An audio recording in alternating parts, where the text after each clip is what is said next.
अंतरराष्ट्रीय कृष्ण भावनामृत संघ इस्कॉन के संस्थापक आचार्य एसी भक्तिवेदांत स्वामी प्रभुपाद की 125वीं जयंती के अवसर पर आयोजित इस विशेष कार्यक्रम में परम आदरणीय माननीय श्री नरेंद्र मोदी जी, हमारे सम्मानित प्रधानमंत्री जी का हम हार्दिक अभिनंदन करते हैं। आपकी गरिमा में उपस्थिति के लिए मान्यवर आपका सादर आभार। अत्यंत आदर भाव से केंद्रीय संस्कृति मंत्री माननीय श्री जी किशन रेड्डी और इस्कॉन ब्यूरो के अध्यक्ष आदरणीय श्री गोपाल कृष्ण गोस्वामी महाराज का भी हार्दिक स्वागत है। विश्व भर से हमारे साथ लाइव स्ट्रीमिंग के जरिए जुड़े भक्तगण और अतिथिगण का भी हार्दिक स्वागत है। आज संपूर्ण इस्कॉन के लिए अत्यंत गौरवशाली पल है जब माननीय प्रधानमंत्री जी के कर कमलों के द्वारा भक्तिवेदांत स्वामी प्रभुपाद की 125वीं जयंती के अवसर पर 125 रुपए का स्मारक सिक्का जारी किया जा रहा है। इस्कॉन का मिशन भगवत गीता और अन्य प्राचीन शास्त्रों के अनुसार कृष्ण चेतना के विज्ञान की शिक्षा को जन जन तक पहुंचाकर समाज की भलाई को बढ़ावा देना है। 100 से ज्यादा देशों में विभिन्न प्रकार के समाज कल्याण के कार्यों को भी आगे बढ़ा रहा है इस्कॉन। कोरोना कालखंड में भी इस्कॉन ने आगे बढ़कर लोगों की मुश्किलें आसान करने के लिए हर संभव प्रयास किए हैं। मान्यवर, कार्यक्रम की शुरुआत करेंगे मंगलाचरण के साथ। इस्कॉन के मायापुर पश्चिम बंगाल में स्थित वर्ल्ड हेडक्वार्टर के मल्टीनेशनल स्कूल भक्ति वेदांता वैदिक गुरुकुल के छात्र प्रस्तुत कर रहे हैं स्वस्ति वाचन।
संस्कृति मंत्री माननीय श्री जी किशन रेड्डी को स्वागत संबोधन के लिए आमंत्रित करती हूँ।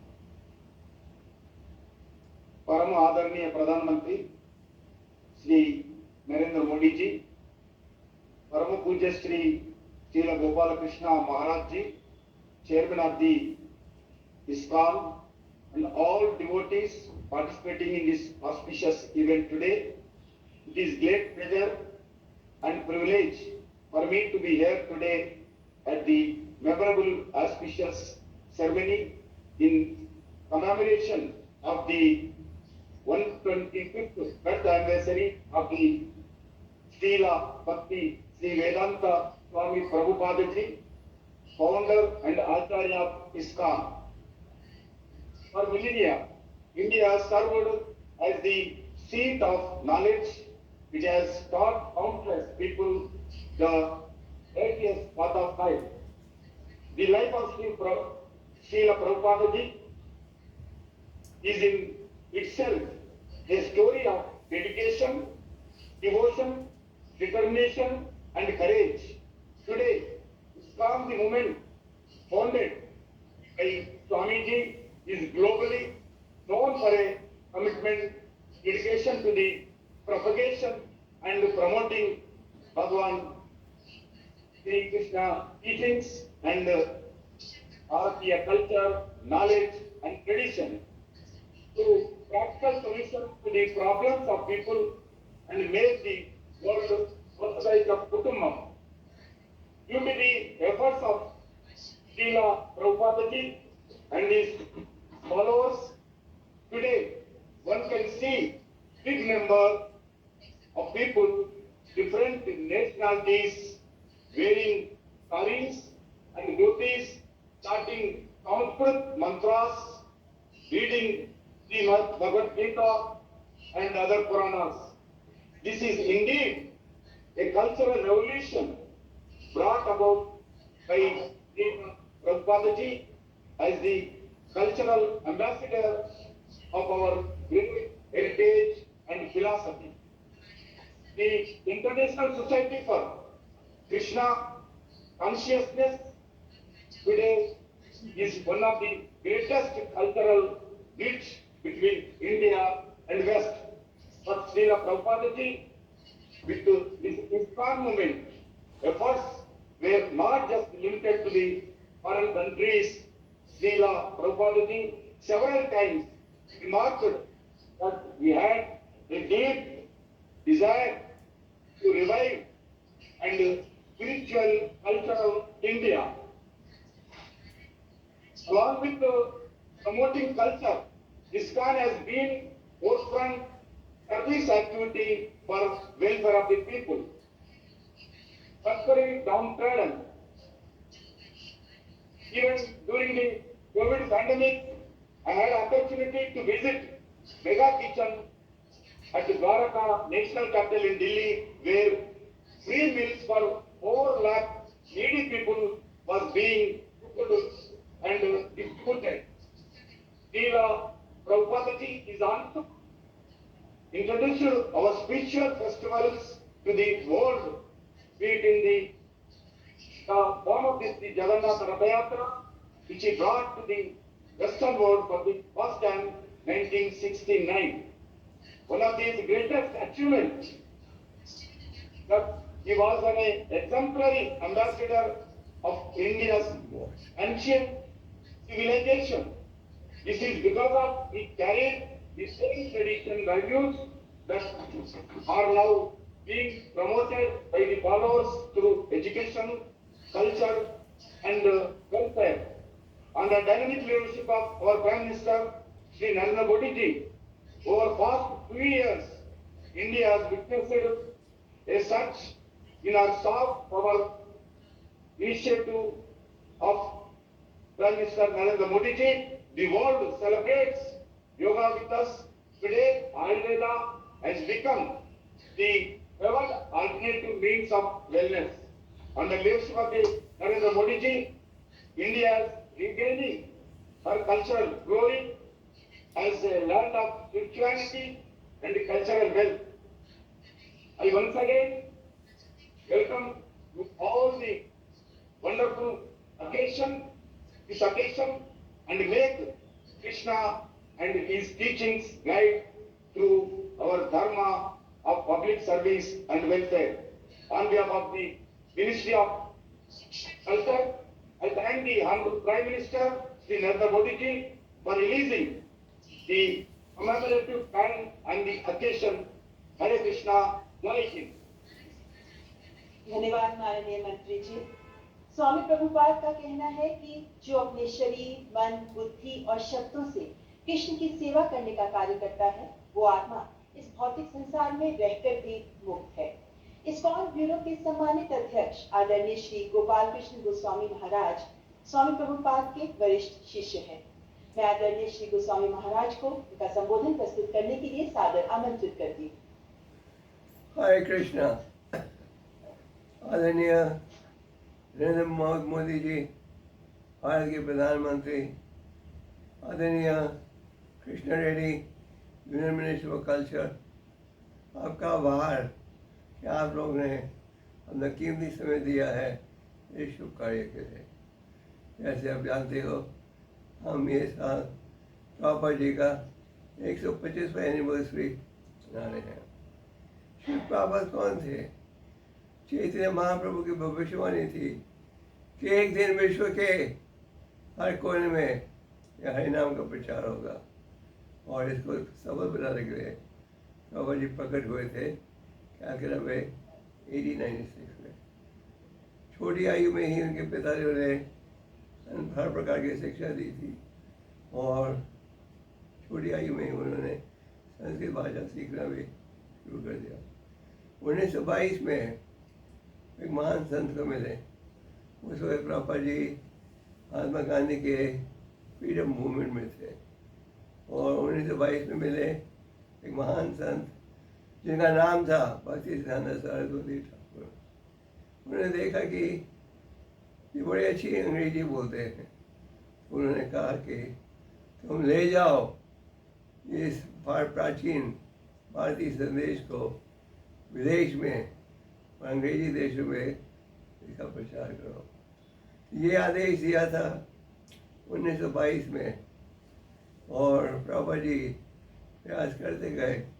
अंत में 1935 में 1965 में वो विदेश गए केवल 40 रुपए के साथ, और उनके पास एक फ्री टिकट थी कार्गो के जहाज में।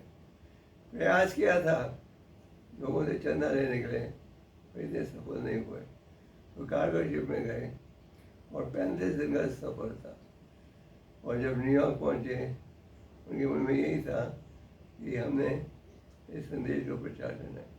बड़े संघर्ष के साथ प्रभुपाद जी ने कृष्ण भक्ति का प्रचार किया, और बहुत ही संघर्ष के साथ सफलता प्राप्त हुई। उन्होंने पहला इस्कॉन का केंद्र खोला था न्यूयॉर्क में 1935 में।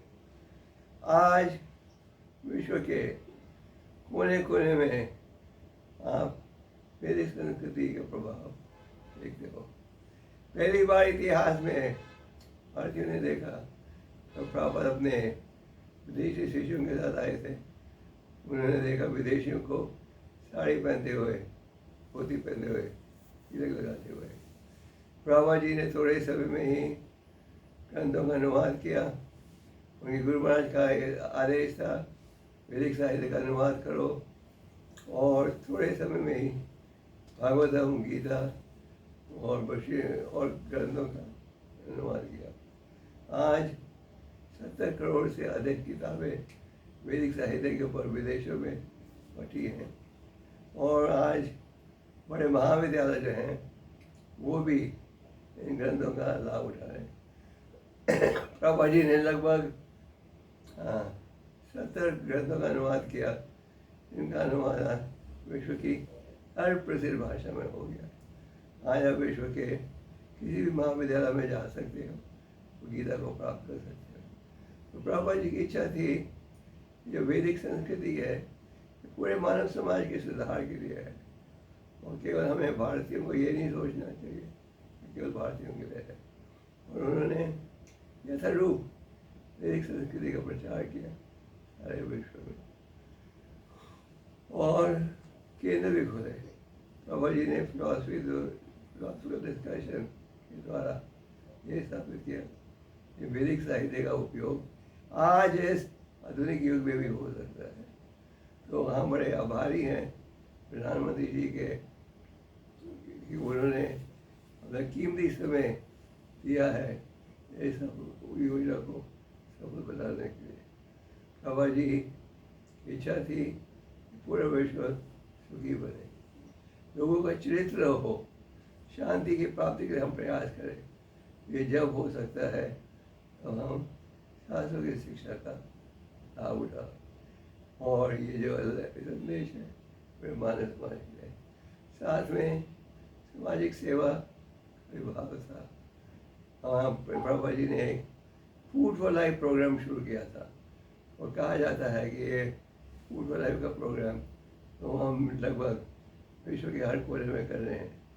ये लाखों लोग लाभ उठा रहे हैं। और इसके साथ जब सामाजिक सेवा की, जैसे जब कोविड आया था, कोविड के कैंप खोले हर जगह समाज की सेवा के लिए, तो भारतीय संस्कृति का लाभ हम सबको उठाना चाहिए।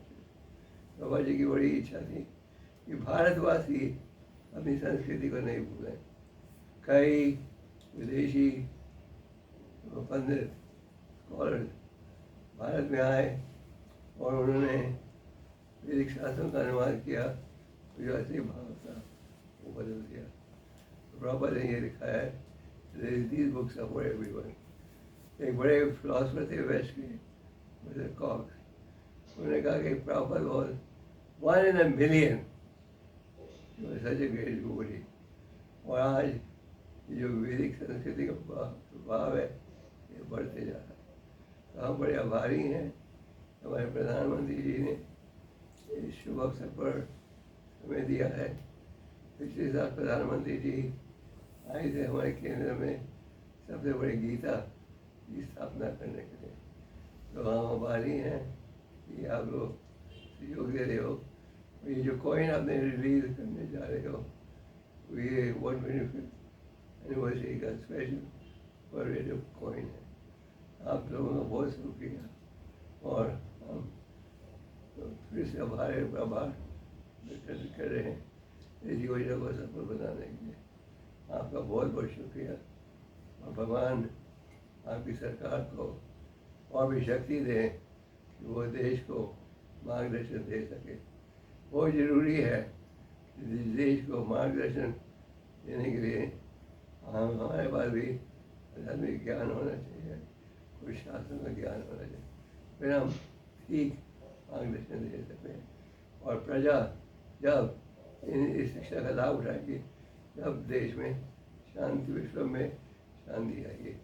जो वैदिक साहित्य है इसमें शांति का संदेश है पूरे मानव समाज के लिए।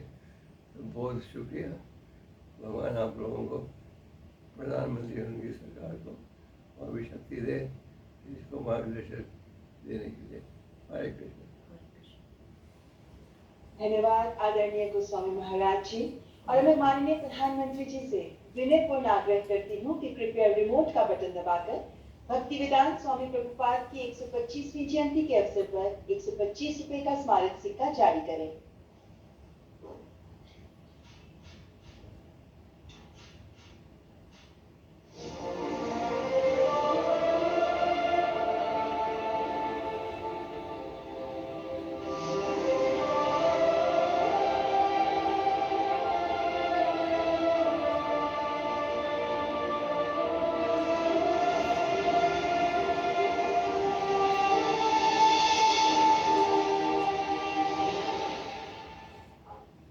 धन्यवाद माननीय प्रधानमंत्री जी।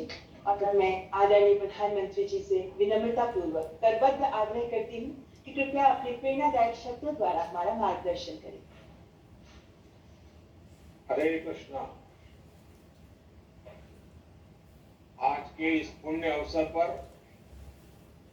हमारे साथ जुड़ रहे देश के संस्कृति मंत्री श्रीमान जी किशन रेड्डी जी, इस्कॉन ब्यूरो के प्रेसिडेंट श्री गोपाल कृष्ण गोस्वामी जी और दुनिया के अलग अलग देशों से हमारे साथ जुड़े हुए सभी साथी कृष्ण भक्तगण।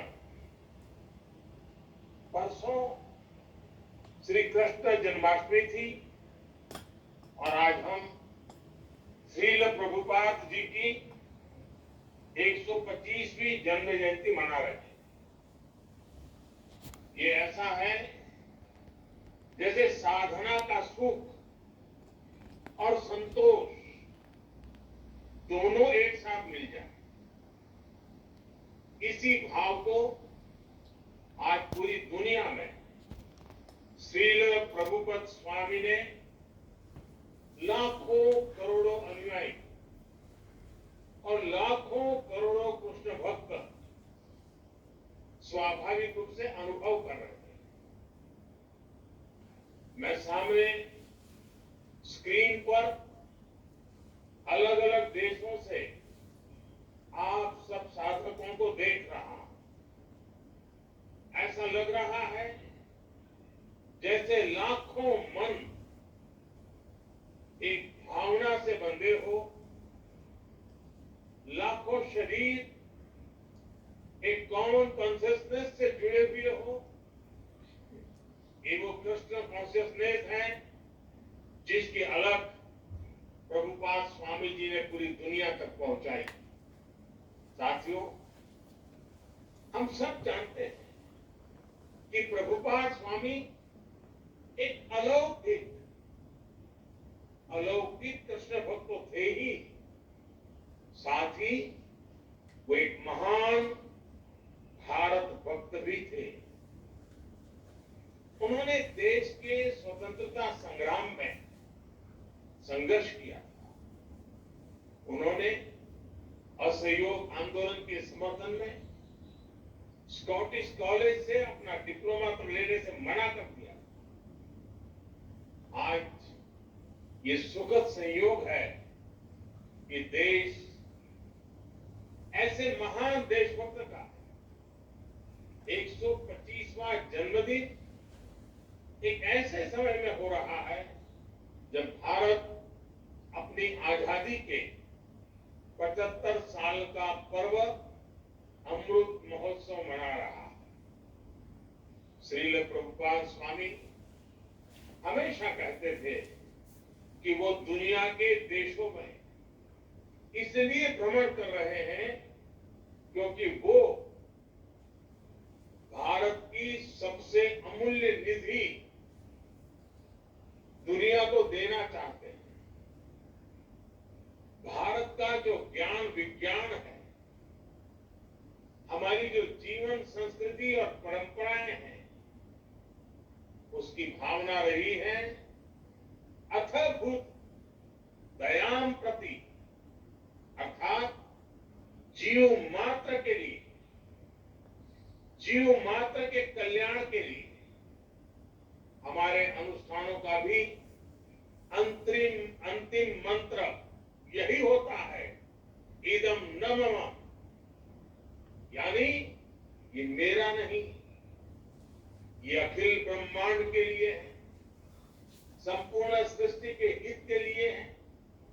और इसलिए स्वामी जी के पूज्य गुरु जी श्री भक्ति सिद्धांत सरस्वती जी ने उनके अंदर वो क्षमता देखी, उन्हें निर्देश दिया कि वे भारत के चिंतन और दर्शन को दुनिया तक ले जाए। श्रील प्रभुपाद जी ने अपने गुरु के इस आदेश को अपना मिशन बना दिया और उनकी तपस्या का परिणाम आज दुनिया के कोने कोने में नजर आता है। अमृत महोत्सव में भारत ने भी सबका साथ, सबका विकास और सबका विश्वास के मंत्र के साथ ऐसे ही संकल्पों को अपनी आगे की यात्रा का आधार बनाया है। हमारे इन संकल्पों के केंद्र में, हमारे इन लक्ष्यों के मूल में भी वैश्विक कल्याण की ही भावना है और आप सभी इसके साक्षी हैं कि इन संकल्पों की पूर्ति के लिए सबका प्रयास कितना आवश्यक है। आप कल्पना कर सकते हैं, अगर प्रभुपाद जी ने अकेले विश्व को इतना कुछ दिया है, तो जब हम सब उनके आशीर्वाद से एक साथ प्रयास करेंगे तो कैसे परिणाम आएंगे। हम जरूर मानवीय चेतना के उस शिखर तक पहुंचेंगे जहां से हम विश्व में और बड़ी भूमिका निभा सके, प्रेम के संदेश को जन जन तक पहुंचा सके। साथियों, मानवता के हित में भारत दुनिया को कितना कुछ दे सकता है, आज इसका एक बहुत बड़ा उदाहरण है विश्व भर में फैला हुआ हमारा योग का ज्ञान, हमारी योग की परंपरा, भारत की जो सस्टेनेबल लाइफस्टाइल है, आयुर्वेद जैसे जो विज्ञान है, हमारा संकल्प है कि इसका लाभ पूरी दुनिया को मिले। आत्मनिर्भरता के भी इस मंत्र की श्रील प्रभुपाद अक्सर चर्चा करते थे, उसे भारत ने अपना ध्येय बनाया है और उस दिशा में देश आगे बढ़ रहा है। मैं कई बार जब आत्मनिर्भर भारत और मेक इन इंडिया के लक्ष्यों की बात करता हूं, तो मैं अपने अधिकारियों को, बिजनेसमैन को, इस्कॉन के हरे कृष्ण मूवमेंट की सफलता का उदाहरण देता हूं। हम जब भी किसी दूसरे देश में जाते हैं और वहां जब लोग हरे कृष्ण बोलकर मिलते हैं, तो हमें कितना अपनापन लगता है, कितना गौरव भी होता है। कल्पना करिए, यही अपनापन जब हमें मेक इन इंडिया प्रोडक्ट मिलेगा तो हमें कैसा लगेगा। इस्कॉन से सीखकर हम इन लक्ष्यों को भी हासिल कर सकते हैं। साथियों, भगवान कृष्ण ने अर्जुन से कहा था, न ही ज्ञानेन सदृशम पवित्र में ही विद्यते, अर्थात ज्ञान के समान पवित्र कुछ भी नहीं है। ज्ञान को इस सर्वोच्चता देने के बाद उन्होंने एक और बात कही थी, मैव मन अधस्तव मई बुद्धि निवेश है, यानी ज्ञान विज्ञान को हासिल करने के बाद अपने मन को, बुद्धि को कृष्ण में लगा दो, उनकी भक्ति में समर्पित कर दो। ये विश्वास, ये बल भी एक योग है जिसे गीता के 12वें अध्याय में भक्ति योग कहा गया है। और इस भक्ति योग का सामर्थ्य बहुत बड़ा होता है। भारत का इतिहास भी इसका साक्षी है। जब भारत गुलामी के गहरे गर्त में फंस गया था, अन्याय, अत्याचार और शोषण से पीड़ित भारत अपने ज्ञान और शक्ति पर ध्यान नहीं लगा पा रहा था, तब ये भक्ति ही थी जिसने भारत की चेतना को जीवंत रखा, भारत की पहचान को अक्षुण्ण रखा। आज विद्वान इस बात का आकलन करते हैं कि अगर भक्ति काल की सामाजिक क्रांति न होती तो भारत न जाने कहां होता, किस स्वरूप में होता। लेकिन उस कठिन समय चैतन्य महाप्रभु जैसे संतों ने हमारे समाज को भक्ति की भावना से बांधा। उन्होंने विश्वास से आत्मविश्वास का मंत्र दिया, आस्था के भेदभाव, सामाजिक ऊंच नीच, अधिकार अनाधिकार, भक्ति ने इन सबको खत्म करके शिव और जीव के बीच एक सीधा संबंध बना दिया। साथियों, भारत के इतिहास का अध्ययन करें तो आप ये भी पाएंगे कि भक्ति की इस डोर को थामे रहने के लिए अलग अलग कालखंड ऋषि, महर्षि और मनीषी समाज में आते रहे, अवतरित होते रहे। एक समय अगर स्वामी विवेकानंद जैसे मनीषी आए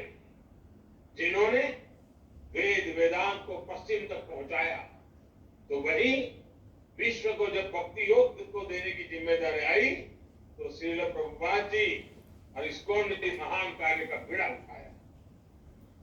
उन्होंने भक्ति वेदांत को दुनिया की चेतना से जोड़ने का काम किया। ये कोई साधारण काम नहीं था। उन्होंने करीब 70 साल की उस उम्र में इस्कॉन जैसा वैश्विक मिशन शुरू किया। जब लोग अपने जीवन का दायरा और सक्रियता कम करने लगते हैं, ये हमारे समाज के लिए और हर व्यक्ति के लिए एक बड़ी प्रेरणा है। कई बार हम देखते हैं लोग कहने लगते हैं कि उम्र हो गई, नहीं तो बहुत कुछ करते हैं, या फिर अभी तो सही उम्र नहीं है ये सब काम करने की। लेकिन प्रभुपाद स्वामी अपने बचपन से लेकर के पूरे जीवन तक अपने संकल्पों के लिए सक्रिय रहे। प्रभुपाद जी समुद्री जहाज से जब अमेरिका गए तो वो लगभग खाली जेब थे। उनके पास केवल गीता और श्रीमद् भागवत की पूंजी थी। रास्ते में उन्हें 2 बार हार्ट अटैक आया यात्रा के दरमियान। जब वो न्यूयॉर्क पहुंचे तो उनके पास खाने की व्यवस्था भी नहीं थी, रहने का तो ठिकाना ही नहीं था।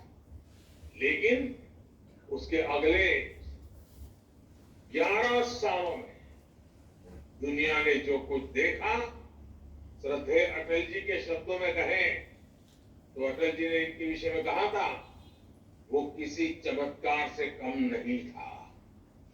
आज दुनिया के अलग अलग देशों में सैकड़ों इस्कॉन मंदिर है।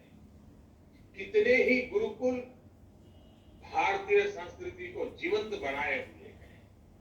इस्कॉन ने दुनिया को बताया है कि भारत के लिए आस्था का मतलब है उमंग, उत्साह और उल्लास और मानवता पर विश्वास। आज अक्सर दुनिया के अलग अलग देशों में लोग भारतीय वेशभूषा में कीर्तन करते दिख जाते हैं। कपड़े सादे होते हैं, हाथ में ढोलक, मंजीरा जैसे वाद्य यंत्र होते हैं, हरे कृष्ण का संगीतमय कीर्तन होता है और सब एक आत्मिक शांति में झूम रहे होते हैं। लोग देखते हैं तो उन्हें यही लगता है कि शायद कोई उत्सव या आयोजन है। लेकिन हमारे यहाँ तो ये कीर्तन, ये आयोजन जीवन का सहज हिस्सा है। आस्था का ये उल्लासमय स्वरूप निरंतर पूरी दुनिया में लोगों को आकर्षित करता रहा है। ये आनंद आज स्ट्रेस से दबे विश्व को नई आशा दे रहा है। साथियों, गीता में भगवान कृष्ण का कथन है, अद्वेष्टा सर्वभूतानां मैत्र करुण एव च निर्ममोदिरहंकार समदुख सुख शमी।